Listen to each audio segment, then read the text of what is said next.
Hello, my name is Matthew, and this is the second video for my 2,500 subscriber Q&A responses. So thank you and hello, and I'll just start with the questions again. And this is from Leafy Concern, and he said, "Who disliked this video?" So on my call for questions, I made a 2,500 Q&A call out, and on that video there was a dislike, and so Leafy Concern is saying, who disliked that video? And I often wonder the same thing. It's nothing I worry about, but I remember, like, when I was a little kid, we had three stations, one television, and so me between my parents, my older brother, and myself, there was a constant battle for what we were going to watch. And um, a lot of the time, there was someone that was unhappy. We ended up having to watch the news or a baseball game or a drama, or I wanted to watch cartoons, and my older brother got stuck having to watch it. And there could be a legitimate feeling of disliking the thing that you're watching. And now, when there's so much content, so much variety, literally millions and millions of videos almost every single day, uh, I don't really understand why someone would spend any time watching anything they dislike, especially for these kinds of videos. Um, I don't have any professional qualifications or anything. I do this for free. I just set it up and I talk, and that's it. Maybe someone doesn't like my turn of phrase or my face or my cats, but I find that odd, that someone would continually want to watch something they dislike. I don't understand it, and I don't pay it much attention. It doesn't bother me. Um, Andrew Russell. Let's see. Andrew Russell, congratulations on your channel growth. Just a couple of questions. What drives your apparent preference for the classics, and do you think that will ever change? So that is initially that was a result of starting to read at a late age. I was either 19 or 20, 21, and did have that feeling of wanting to catch up and um, read all the books that I had already missed out on.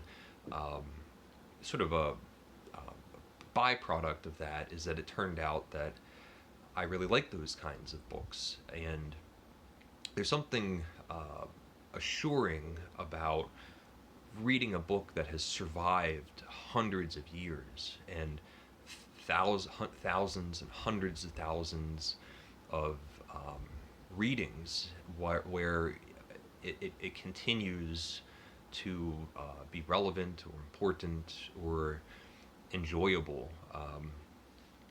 At this point, I don't. Um, for years, I mean, I can't even remember. I don't read classics because they're difficult. I read them because I do find so much pleasure in them. And yeah, I expect that my reading tastes will change. My reading tastes now is different than it was um, a year ago and 5 years ago. Um, for a very long time, a significant, nearly the entirety of my um, reading time is fiction, and um, I really want to make a point to read more nonfiction. So I'll see how that goes. Question number 2. I've been thinking of getting a cat, but worry that I may have to replace my furniture regularly if they decide to scratch it frequently. Did you find this to ever be an issue, and do you have any suggestions for preventing this from happening? A couple things. Um, a happy cat And a happy cat is not a destructive cat. So my two cats get a lot of attention. They have everything that they need. We have playtime.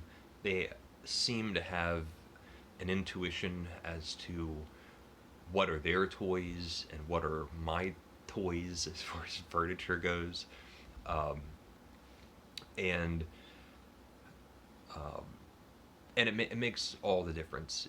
If you have a happy, well-adjusted cat, the scratching and clawing uh, really becomes minimal. It does happen because um, it's in their nature. And one of the best things that you can do, um, I think, is as early as possible work on consistently trimming the cat's claws. Get little clippers, and if it's a kitten, uh, it's easiest if it's a kitten, but to just clip their nails regularly, and that issue goes away. They'll learn that it's a part of their routine and won't have any problems. They'll just know. Um, I would make sure that you know how to do it. So maybe have a vet show you, or watch some YouTube video from something that's reliable. They have those nerves in that little nerve in their claw, um, and if you hit it, there will be blood. It will be painful, and you will never be able to clip their nails again. Um, I'm very conservative with clipping their nails. I just take a little bit off the tips, and I do it more frequently. It's also safer for the cat. If they have really sharp, long claws, um, there's a higher likelihood that it could get snagged on something, and they could kind of twist or tear the nail or hurt their little toe. So there's a lot of benefits to clipping their nails. Not everyone does it, but um, if you do it frequently, um, it'll just be easier than trying to do it once a year when you're having relatives over or something. Let's see. Um, uh, oh, okay. Thank you for providing such great content, and long may it continue. Take care, and cheerio for now. Well, thank you, Andrew. A cruel reader's thesis, Lukash. Congratulations. Sorry if you've been asked these before, but some of these are my go-to questions. Favorite composers, classical or otherwise? Beethoven. I absolutely love everything by Beethoven. Favorite plastic artists, painters, sculptors? Michelangelo, Bernini. These are two of my favorite sculptures. Favorite movies? Harvey. I've mentioned before. Harvey, the old Jimmy Stewart movie, is probably my favorite. I just spilled coffee all over myself. Um, it's about a man that has a friend who is a 6'2" rabbit and is invisible, and he's a really otherwise happy, well-adjusted, super friendly and welcoming uh, uh, average guy, and he lives with his relatives. All he wants to do is introduce his invisible rabbit friend to everybody, and his relatives are horrified, and they're trying to throw him into a mental institution. Throughout the whole movie, the main character's name is Elwood P. Dowd. All he wants to do is go to the bar and have drinks with his friend and invite people over to dinner. Uh, the 214 Horatio. What did you study in college? I studied visual communications, graphic design. It was I ended up in that course of study because it was supposed to be a natural extension of um, the fine arts. So I like drawing and painting, and so this was going to be a way of um, putting those talents to practical use. And I graduated. Turned out that I really did not have any interest in that, unfortunately. Uh, so it didn't turn out to be extremely helpful for me. I didn't get much out of it. Um, M. Lynn Crew. Congrats, Matthew, newish subscriber. Here are a couple of questions. Feel free to pick your favorites. What do you do for work? What made you to decide to move into a tiny house? So I recently said that I um, just got a new job. It's a retail position at a like a chain uh, corporation, and a lot of things fell in place um, to make the building a tiny house viable as a decision and financially smart, and it aligned with a lot of my lifestyle decisions. I had a friend that was able to actually build it. I had a place to put it. Other than my books, um, I don't have any other possessions, so I don't need a big place to live, and it just worked out. Uh, Favorite meal in the tiny house? I make rice and beans and vegetables quite often, um, so it's probably the quickest thing that fills me up and is tasty. Um, what are your earliest memories of reading? I don't really have um, that experience. Like I said, I haven't. I didn't start reading until I was in my early 20s. But as far as that goes, when I did start reading, and then I would go to the coffee shop and see my friend Bob, and tell him about what I was reading, and then we could talk about it. It, it made the other part of reading so much more enjoyable, to have the reading time and then the talking about reading time, which is one of my favorite parts. It's one of the reasons I have this channel at all. Uh, what books inspired your love of reading? Thank you.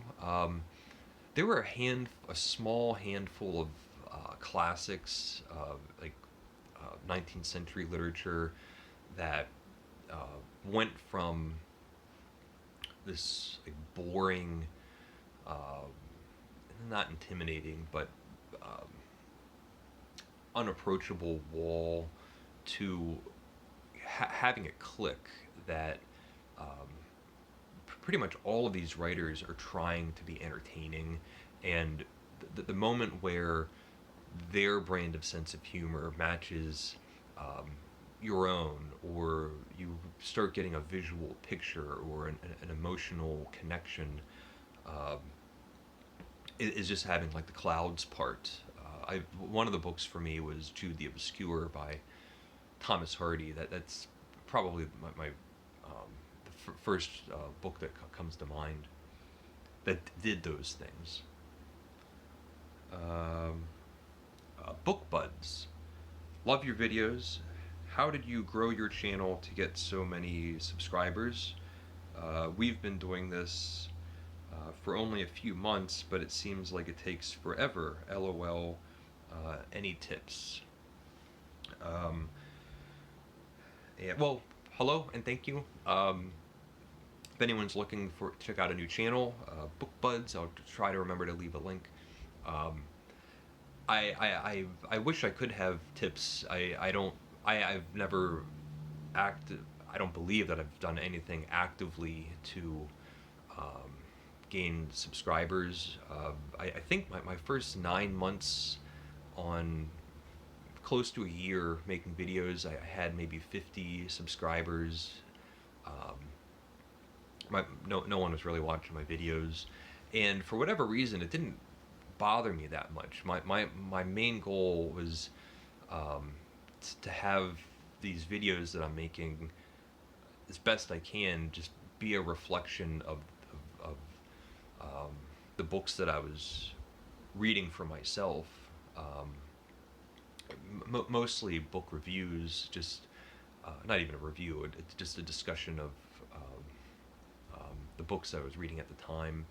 Um, but the tag videos apparently are a good way to drum up views and things like that. Um, I kind of think, I mean, for me, I like tags to be like an additional fun part of a channel. Um, so I do get a little disappointed if I find I watch a tag video and it's great, and then the whole channel is just tags. It still can be interesting, but um, uh, sometimes I like other kind of content. So uh, if someone was asking for advice, I'd say not to have a channel that's only tags, um, just because I'd be interested in hearing more than preset questions that other people came up with. Blake Ackus, to what literary destinations would you like to travel to? For example, I'd like to visit the Lake District in England, Wordsworth, and Russia, Tolstoy. Um, so, uh, I would like to go to Pamplona, Seville, La Mancha. um, yeah, so at the moment there's a lot of literary destinations that just happen to be in Spain. Uh, Gail Dowdy? Why is this not going up? Why is that not working? Oh, for Pete's sake. I'm having technical issues. I'm trying to... okay. Sorry about that. Gail says, "Oh my word, Andy is beautiful, and I think he's the most handsome boy. Thank you. Congratulations on your second anniversary on BookTube. So what's your square footage there? Do you have a loft for a bedroom? Do you ever find it confining, or are you most comfortable in smaller spaces?" It's around 200 square feet on the bottom. The loft, I have a loft bedroom, is another, I think, 60 square feet, so it's around 270 square feet. And I really don't notice the space at all. I'm completely comfortable. It doesn't feel like a compromise, or like I've adjusted to a confined space. It feels really open in here. The on the tall end, the ceilings go up 11 feet. The short end is about 10 or maybe 9 feet. So it's a big, wide open space in here. So it's not confining at all. And I've lived here for years now. So I'm just it's just where I live. And one more, I've never read Dostoevsky, but have read and enjoyed Tolstoy, Solzhenitsyn, and Kafka. What would be a good place to start with Dostoevsky? And somebody replied, which is good.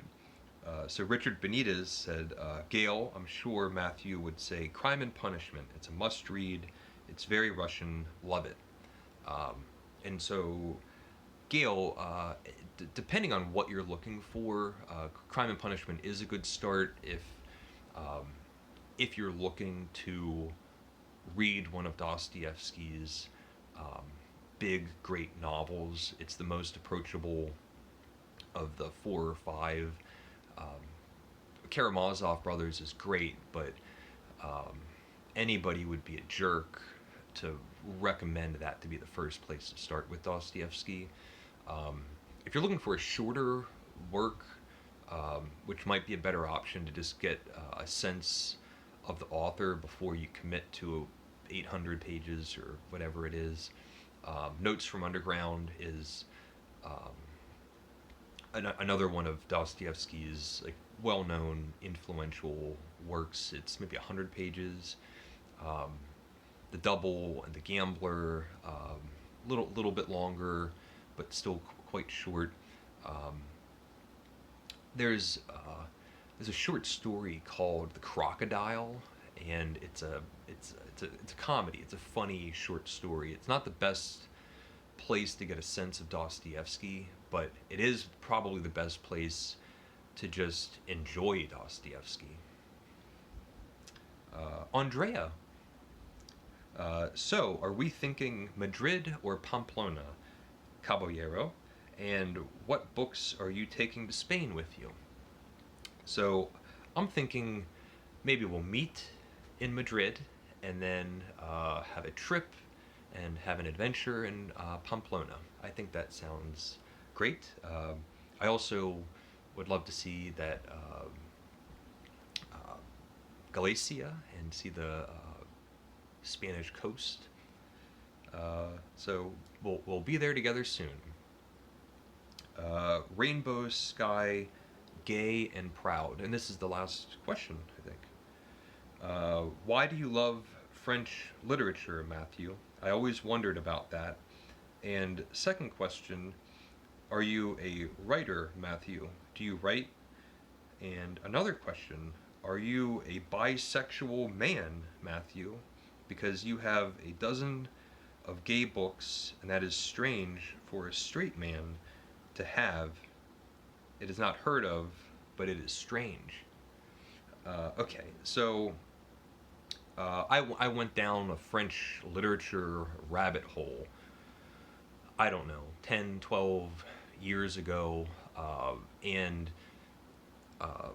each new author, each new book just fascinated and excited me. And like any of these chains of influence, if you're reading an American writer and you find out that they were reading another American writer, you can just go down this lineage of influences and learn of all of learn the rich literary landscape and history that all of these writers were taking a part of, and borrowing from one another, and all of those things. And it's just the same with all the French books that I've read, and Russian books. Things like maybe reading Flaubert and loving Madame Bovary, and finding out that Madame Bovary was Flaubert was charged with indecency with writing Madame Bovary, and then learn that Baudelaire was also charged, and then reading Baudelaire and seeing that Flowers of Evil is dedicated to Gautier, and then reading Gautier, and then finding out that Gautier was friends with this guy Gerard de Nerval, and then reading de Nerval, and so on. It just naturally happens, and it naturally happens because I was enjoying these books. I really can't call myself a writer. I write not every day, not every week.